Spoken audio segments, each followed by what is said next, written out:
जय हिंद दोस्तों, कैसे आप सभी। आशा करता हूँ आप सभी ठीक होंगे। तो दोस्तों हमारा चैप्टर 1 चल रहा है क्लास 11th का, ठीक है। उसकी प्रश्नावली 1.1 का क्वेश्चन नंबर 4। तो क्वेश्चन नंबर 3 मैंने बता चुका हूं। अब क्वेश्चन नंबर 4 क्या कह रहा है इसमें, क्वेश्चन नंबर 4 में कि निम्नलिखित समुच्चय को समुच्चय निर्माण विधि में, जो रूप या विधि एक ही बात, उसमें हमें लिखना है, ठीक है। इससे पहले जो तीसरा क्वेश्चन था वो समुच्चय निर्माण विधि रूप में दिया हुआ था, ठीक है। उससे हमने रोस्टर रूप में लिखा था, मतलब सारणी रूप में, ठीक है, सारणी विधि में। तो इसके दो नाम और होते हैं, कौन कौन से, एक प्रतीकात्मक रूप और एक गुण रूप, ठीक है। मतलब विधि या रूप एक ही बात है, ठीक है। तो ये सभी हमें किस रूप में दिए हुए हैं, ये सभी हमें सारणी रूप में दिए हुए हैं, सारणी रूप में दिए हुए हैं, ठीक है। इन्हें हमें समुच्चय निर्माण रूप में लिखना है, ठीक है। तो दिया गया समुच्चय, माना समुच्चय ए बराबर, ये पहला क्वेश्चन कर रहा हूं मैं। इस पहले क्वेश्चन को मैं 2-3 तरीके से बताऊंगा, ठीक है। उसके बाद उन जो 2-3 तरीके बताऊंगा वो इन चारों में आपको खुद अप्लाई करना होगा, ठीक है। मैं इसी में उन्हें बता दूंगा। तो देखिए दोस्तों, इस प्रकार के क्वेश्चन को हम किस प्रकार करते हैं, इसमें 2-3 शर्तें आपको ये याद रखनी है कि सबसे पहले आपको ये देखना है कि हमारे जो ये समुच्चय दिया हुआ है, पहले तो कोई पहाड़ा तो नहीं बन रहा, मतलब कोई टेबल तो नहीं है पहाड़ा। अगर कोई टेबल बन रही है, ठीक है, तो उसे किस प्रकार लिखना है मैं वो बताऊंगा। दूसरी बात देखना है कोई घात तो नहीं है किसी के। अगर कोई घात बन रही है तो वो किस प्रकार बन रही है। और तीसरे पे तो दिया होगा सो दिया होगा, कोई प्राकृतिक संख्याओं का समुच्चय, कोई समपूर्णांक, कोई विषम पूर्णांक, ठीक है। तो इस प्रकार दिया होगा। सबसे पहले देखना है हमें कि कोई टेबल तो नहीं बन रही, उसके बाद देखना है हमें कोई घात तो नहीं बन रही। तो ये हमें चेक करना है, ठीक है। तो सबसे पहले हमें दिया गया समुच्चय ए बराबर 3,6,9,12 ये दिया हुआ है, ठीक है। तो ये दिया हुआ है, इसे किस प्रकार देखना है। इसमें सबसे पहले देखिए कि ये बन क्या रहा है। तो ये क्या बन रहा है, ये बन रहा है मेरा टेबल। 3 1 3, 3 2 6, 3 3 9, 3 4 12। तो मैं किस प्रकार लिख सकता हूं, ए बराबर 3 1 3 गुणा 1, 3 गुणा 2, 3 गुणा 3, 3 गुणा 4। तो ये इस प्रकार लिख सकता हूं मैं। ये टेबल बन गई, 3 1 3, 3 3, 3 2 6, तो ये टेबल बन गई। तो देखिए, तो n के स्थान पर मैं इसे पूरे को 3n लिख सकता हूं, क्योंकि n के स्थान पर हमें एक प्राकृतिक संख्या मिल रही है 1 2 3 4, ठीक है। देखिए कैसे, मैं बताता हूं लिखकर। तो हमें इसे अब किस में लिखना है, समुच्चय निर्माण रूप में, समुच्चय निर्माण रूप में, ठीक है। ए बराबर समुच्चय निर्माण रूप वाला मैंने जब बेसिक बताया था, अगर आपने पहली क्लास नहीं देखी तो उसे देखना जरूर, उसके बाद ये आपको अच्छे से समझ आ जाएगा, ठीक है।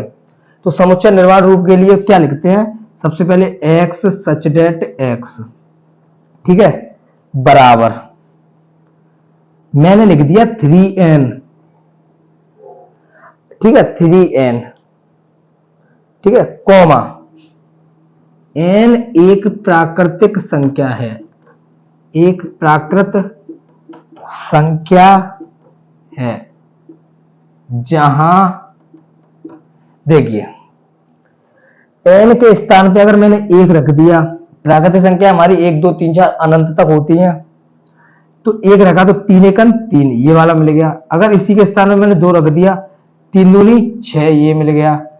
अगर 3 रख दिया, 3 3 3 9, ये मिल गया। 4 रख दिया तो 3 4 12, 5 रख दिया तो 5 15। हमें 5 तक नहीं 4 तक लेना है, इसीलिए मैंने 3n लिया है। तो 3n लेने का यही फायदा मिलेगा मुझे कि क्वेश्चन हमारा हो गया छोटा, ठीक है। ना करता हूं रफ। तो हमें 4 वैल्यू लेनी है, कौन कौन सी, 1 2 3 4, ये 4 वैल्यू लेनी है। तो हमें इस प्रकार लिखना है कि x सच दैट x बराबर 3n। n हमारी एक प्राकृतिक संख्या, क्योंकि हमें यहां दिख रही थी इसलिए मैंने इस रूप में लिखा था ये, ठीक है। तो ये इस रूप में लिखने का मेरा मकसद यही है कि इससे आपको ये पता चल जाए कि 3 के साथ हमारी जो n की वैल्यू मतलब प्राकृतिक संख्याएं चल रही हैं, ठीक है। तो हमें अब n की वैल्यू हमें फिक्स यहां पर पता है, n की वैल्यू हमें फिक्स पता है कि 1 2 3 4 तक हमें लेनी है, ठीक है। तो इसीलिए हम लिख देंगे कि जहां n 4 के बराबर और बड़ा होगा, सॉरी जो n है वो 4 के बराबर होगा और 4 से छोटा होगा, ठीक है। तो इसलिए ये मैंने लिख दिया। तो ये हो गया आपका आंसर, ठीक है। n इस प्रकार हमें मालूम कर सकते हैं। अच्छा, इसे और तरीके से किससे लिख सकते हैं मैं वो भी बताना चाहूंगा।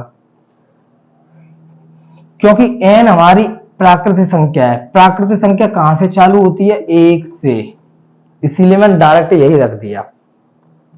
इसे मैं इतना ही रहने देता हूं, इस वाले को इतना रहने देता हूं। मैं जहां वाले शब्द को समझाना और अच्छे से चाहता हूं, मैं इस जहां के स्थान पे और क्या क्या रख सकता हूं, मतलब इसके बाद हमने जो मैंने ये कंडीशन बनाई है वो किस प्रकार और लिख सकते हैं हम। इसे हम इस प्रकार भी लिख सकते हैं कि एक के बराबर और बड़ा है n, 4 के बराबर और एक से बड़ा है n और बराबर भी है, लेकिन 4 से छोटा है और बराबर है, ठीक है। 1, ठीक है, 1 इक्वल दिया हुआ है n के और बड़ा भी दिया है 1 से n, और 4 से छोटा है हमारा n, जिधर मुंह पटा हुआ होता है उधर हमारा बड़ा होता है, ठीक है। इसका मतलब देखिए, इसका मुंह जिधर खोला हुआ है मतलब पटा हुआ है मुंह इसका, वो बड़ा होता है, जिसमें इसके बिंदु मिल चुके हैं मतलब इसका समाप्त पॉइंट हो चुका है वो छोटा होता है, ठीक है। तो ये होता है इसका मतलब, और नीचे जो चल रहा है वो बराबर है। तो हम दूसरी तरीके से लिख सकते हैं कि x सच दैट x बराबर 3n। n एक प्राकृतिक संख्या है जहां 1 बराबर होगा और बड़ा होगा n, 1 से बराबर और बड़ा होगा n, और n छोटा होगा और बराबर होगा 4 से, ठीक है। और क्या लिख सकते हैं, इस जहां के बराबर हम क्या लिख सकते हैं कि 0 से बड़ा होगा n और 4 के बराबर होगा भी, 0 से बड़ा होगा n और 4 से छोटा भी होगा और बराबर भी होगा n, ठीक है। इसी प्रकार मैं लिख सकता हूं कि जहां 0 से बड़ा होगा n और 5 से छोटा होगा, ठीक है। जो मन में आए वो बनाइए। इसी प्रकार मैं एक और लिख सकता हूं, यहां ऊपर लिखता हूं कि जहां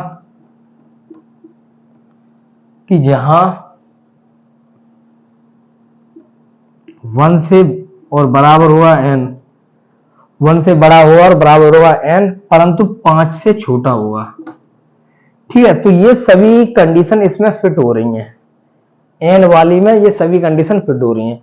तो ये हमारे 5 तरीके से मैं इनमें से कोई सा भी लिख सकता हूं, ये 5 जो तरीके हैं इनमें से मैं कोई सा भी लिख सकता हूं, ठीक है। जो आपका मन हो वो आप लिख सकते हैं, ठीक है। तो ये था इसका पहले का आंसर। अब इसको हम एक तरीके से और कर सकते हैं। ये तो मैंने पीछे वाली जो कंडीशन है वो बता दी, इसे हम एक तरीके से और कर सकते हैं, उसे मैं बताता हूं। उसे कीजिए नोट या इसका स्क्रीनशॉट ले लीजिए, पृष्ठ का स्क्रीनशॉट। तो दूसरा तरीका ये है कि समुच्चय निर्माण विधि में किस प्रकार लिखेंगे हम कि a बराबर x सच दैट x एक प्राकृत संख्या है, ठीक है। ये हमारी प्राकृतिक संख्या है, ठीक है, जो 3 का गुणज है, जो 3 का गुणज है। भाई ये 3 का गुणज दिख रहा है नहीं दिख रहा, 3 एकम 3, 3 दूनी 6, 3 त्रिका 9, 3 चौक 12, 3 का गुणज दिख रहा है। जहां इस कंडीशन देखिए देनी पड़ेंगी, अगर कंडीशन पॉसिबल है, कंडीशन हम देने की क्षमता है हमें, तो हम कंडीशन देना पड़ेगा हमें, ठीक है। जहां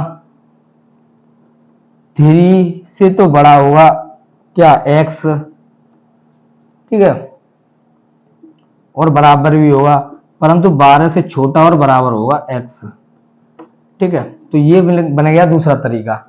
अब आपके मन में कुछ भी इच्छा है, कुछ भी हो, इसकी भी 4 कंडीशन आप बना सकते हैं, ठीक है। इसकी भी आप 4 कंडीशन बना सकते हैं, कुछ भी मन में हो, ठीक है। जो बनाना चाहें आप उससे बना सकते हैं। किस प्रकार? 0 लिख सकते हैं, यहाँ 0 से बड़ा होगा हमारा x और 12 के बराबर होगा, ठीक है। क्योंकि हमारे जो x की वैल्यू है वो हमारा 3 का गुणज है, तो हमें 3 का गुणज पढ़ना है, ठीक है। 3 का हमें गुणा करना है, 3 एकम 3, 3 दूनी 6, तो हमारा 0 से बड़ा 3 का गुणज क्या होगा? 3 ही होगा, ठीक है। इसी प्रकार मैं यहां लिख सकता हूं कि 0 से बड़ा होगा x और 15 से छोटा होगा, क्योंकि 15 से छोटा हमारा गुणज 3 का 12 होता है, इसलिए ये लिख सकते हैं। इसी प्रकार मैं लिख सकता था कि 3 तो हमारा बराबर है और बड़ा है x, 3 से बराबर और बड़ा x है, परंतु 15 से छोटा है, तो इसकी भी ये 4 कंडीशन बन चुकी हैं, ठीक है। तो कोई सी भी लिख सकते हैं। तो ये थे इसके अनेकों तरीके, मैंने इसके 9 तरीके बता दिए, इस सवाल को करने के 9 तरीके। ये 4 कंडीशन नहीं, सिर्फ एक ही लिखनी है, लेकिन मुझे बताना था पहले वाले क्वेश्चन में कि एक क्वेश्चन की कितनी कंडीशन बन सकती है। कुछ भी बन सकता है, ठीक है, जरूरी नहीं है कि क्या नहीं बन सकता। तो ये बन चुका है आपके, ठीक है। अब चलते हैं क्वेश्चन नंबर 2 की ओर, इसे कीजिए नोट। अब क्वेश्चन नंबर 2 की ओर देखते हैं। क्वेश्चन नंबर 2 में आपको क्या दिख रहा है वो आपको खुद देखना है, ठीक है। मैं तो आपको बता दूंगा, लेकिन आपको खुद ही देखना पड़ेगा। मैंने लिए माना समुच्चय, पहले ए माना था, अब मान लेता हूं बी, ठीक है। माना समुच्चय बी बराबर, तो आपको ये पता चलेगा होगा कि एक क्वेश्चन के कितने तरीके होते हैं, ठीक है। तो एक क्वेश्चन के काफी सारे तरीके होते हैं। तो इस क्वेश्चन में मैं सिर्फ एक ही तरीका बताऊंगा, लेकिन आपको और तरीके से कर देखना है, ठीक है। जितने तरीके बने वो आपको खुद देखना है। तो हमें क्या दिया हुआ था? 2, 4, 8, 16, 32। अच्छा, 2 की पावर किस किस को याद है? 2 की पावर 1 बराबर 2, 2 की पावर 2 बराबर 4, 2 की पावर 3 बराबर 8, 2 की पावर 4 बराबर 16, 2 की पावर 5 बराबर 32। जितनी जरूरत है मैंने उतनी लिख दी है। तो ये होती है 2 की पावर, ठीक है। तो ये सभी आपको याद होनी चाहिए, वही दिख रहा है इसमें। क्योंकि अगर मैं टेबल देखी 2 का फाड़ा पढ़ूं, 2 एकम 2, 2 दूना 4, 2 तिया 6 होता है लेकिन 8 आ रहा है, 2 चौका 8 होता है लेकिन 16 आ रहा है, तो ये 2 की टेबल नहीं बन रही है, ठीक है। तो फिर मैंने बताया था जब टेबल नहीं बने तो घात चेक करनी है। जब मैंने घात चेक की तो ये हमारी घातें आ रही हैं सभी की सभी, ठीक है, ये घातें हमारी आ रही हैं। तो क्या है ये हमारा b बराबर 2 की पावर 1, 2 की पावर 2, 2 की पावर 3, 2 की पावर 4, 2 की पावर 5, यही बन रही है ना सभी, ठीक है। तो क्या लिखना है? समुच्चय निर्माण रूप b बराबर x such that x equal to 2 की पावर n। भाई बेस हमारा सेम है, 2 ही 2 है बेस, लेकिन पावर ही तो चेंज हो रही है, तो 2 की पावर n ले ली, ठीक है। अब आप ऐसे लिखना चाहें कि 2 की पावर n एक प्राकृत संख्या है, लिख दीजिए, ठीक है। एक प्राकृत संख्या है जहां n हमारा फिक्स है 1 से 5 तक, तो मैं लिख देता हूं कि 1 से बड़ा होगा और बराबर होगा n, परंतु 5 से छोटा और बराबर होगा n, ठीक है। तो मैंने एक कंडीशन लिख दी इसकी, ठीक है। बाकी जितनी कंडीशन बने हैं वो आपको खुद चेक करनी है, ठीक है, कितनी कंडीशन बनेंगी। तो ये था क्वेश्चन नंबर 2। अब इसी प्रकार क्वेश्चन नंबर 3 की ओर चलते हैं, ठीक है। क्वेश्चन नंबर 3 क्या कह रहा है वो देखते हैं। मैं से कर देता हूं रफ।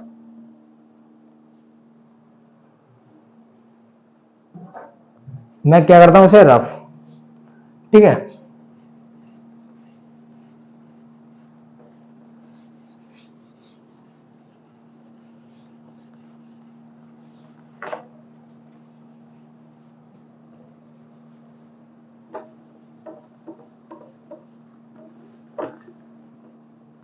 तो ये था क्वेश्चन नंबर 2 हो चुका है। अब चलते क्वेश्चन नंबर 3 की ओर। माना समुच्चय C बराबर 5 की टेबल पड़ी है, 5, 25, 125, 625। क्या ये 5 की टेबल में आ रहा है? 5 एकन 5, 5 दूनी 10, 5 ती 15। तो ये 5 की टेबल में नहीं आ रहा, तो फिर हमें क्या चेक करना है? अब घात चेक करनी है। तो देखिए 5 की पावर 1 क्या होता है? 5। 5 की पावर 2 क्या होता है? 25। 5 की पावर 3 क्या होता है? 125। और 5 की पावर 4 625। 5 की पावर 5 3125। 5 की पावर 6 15625। 5 की पावर 7, ठीक है, 3,90,100 ठीक है। तो ये सभी घातें होती हैं, जरूरत नहीं है इतनी करने की, ठीक है। तो क्या करना है? C बराबर हमारे यहाँ घाती तो बन रही है 5 की पावर 1, 5 की पावर 2, 5 की पावर 3, 5 की पावर 4, यही बन रही है हमारी, ठीक है। जब टेबल नहीं आ रही किसी में तो हमें पावर चेक करनी है, घात चेक करनी है। तो घात हमारी बन गई, ठीक है। तो घात बन चुकी है, तो क्या लिखना है अब हमें? समुच्चय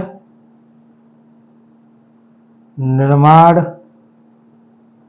रूप C बराबर x such that x equal to 5 की पावर n। ये पीछे वाला ही सेम है, उसमें हमारी 2 की चल रही थी, इसमें 5 की चल रही है, ठीक है। एक प्राकृत संख्या है जहां, अब देखिए यहां पर ये हमारे फिक्स नंबर हैं, तो मैं लिख दूंगा कि 1 से बड़ा होगा और बराबर होगा n, परंतु 4 से छोटा होगा और बराबर होगा, ठीक है। तो ये हो गई। इसकी भी कंडीशन काफी बनेंगी, 0 ले सकते हैं 4 के साथ, 5 ले सकते हैं, कुछ भी ले सकते हैं, ठीक है। तो ये सारी कंडीशन हमारी बन चुकी हैं, ठीक है। अब क्वेश्चन नंबर 4 की ओर चलते हैं। इसका स्क्रीनशॉट ले लीजिए या फिर इसे नोट कर लीजिए, ठीक है। Please take a screenshot. तो अब क्वेश्चन नंबर 4 देखते हैं, ठीक है। क्या देखते हैं? Question number 4।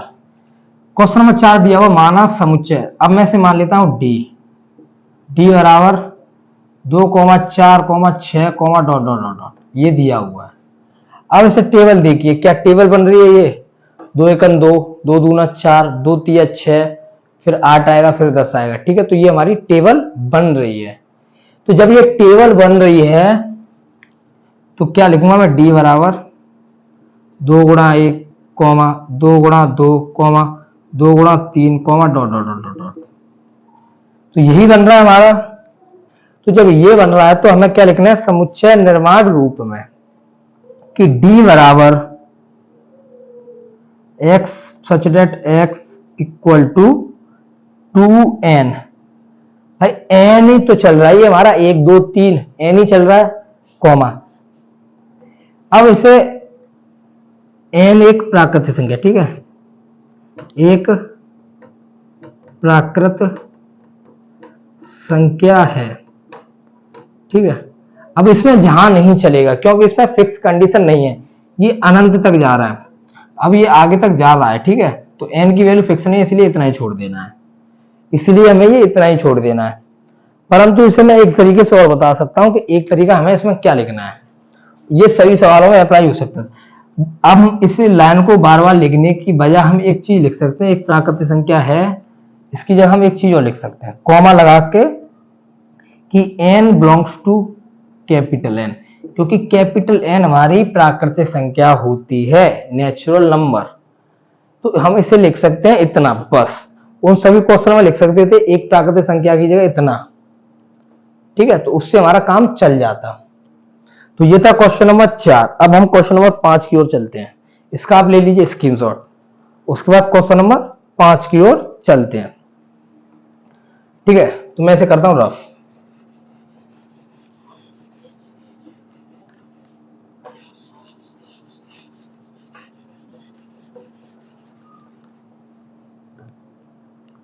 तो माना समुच्चय ई बराबर, अब मैं मानता हूं ई क्या दिया हुआ, 1 4 9 डॉट डॉट डॉट डॉट 100। क्या ये किसी की टेबल बन रही है? टेबल तो किधर से भी दिख नहीं रही है, परंतु एक चीज जरूर दिख रही है, क्या? देखिए, ई बराबर 1 का स्क्वायर, 2 का स्क्वायर, 3 का square dot dot dot dot dot dot 10 का स्क्वायर। अब इसमें दूसरे और तीसरे को देखिए, इसमें थी हमारी बेस चल रहा था सेम, लेकिन पावर बढ़ रही थी। इसमें पावर है हमारी सेम, जो घात है वो सेम है, लेकिन बेस है अलग, ठीक है। वही हमें मिल गया। तो क्या लिख देना है, समुच्चय निर्माण रूप में ई बराबर एस सच डेट एक्स बराबर एक्स सच डेट एक्स बराबर एन स्क्वायर, ठीक है। क्योंकि हमारी नीचे बेस ही तो चेंज हो रहा है, इसीलिए बेस की जगह एन ले ली। हमारी जो घात है वो 2 है, तो हमने घात 2 रख दी, comma N belongs to capital N. अब हमें यहां से ये पता चल गया कि एन प्राकृतिक संख्या है, जहां अब देखिए 1 2 3 और 10 तक है, तो ये फिक्स है हमारी। तो हम इसे लिख सकते हैं कि 1 से बड़ा और बराबर होगा n, परंतु 10 के बराबर और छोटा होगा n। 10 से बराबर और छोटा होगा n, ठीक है। तो ये बन गई इसकी कंडीशन। तो क्वेश्चन नंबर 5 का आंसर ये हो चुका है, ठीक है दोस्तों। तो कल की क्लास में हम जो आगे क्लास होगी उसमें हम 1.1 को फिनिश कर देंगे अपनी। तो आज के लिए इतना ही काफी है। जय हिंद दोस्तों, बाय बाय, टेक केयर। अगर क्वेश्चन अच्छा लगे, क्वेश्चन समझ आ रहे होंगे तो कमेंट बॉक्स में बताना है और ज्यादा से ज्यादा शेयर करना है, ठीक है। Have a good day.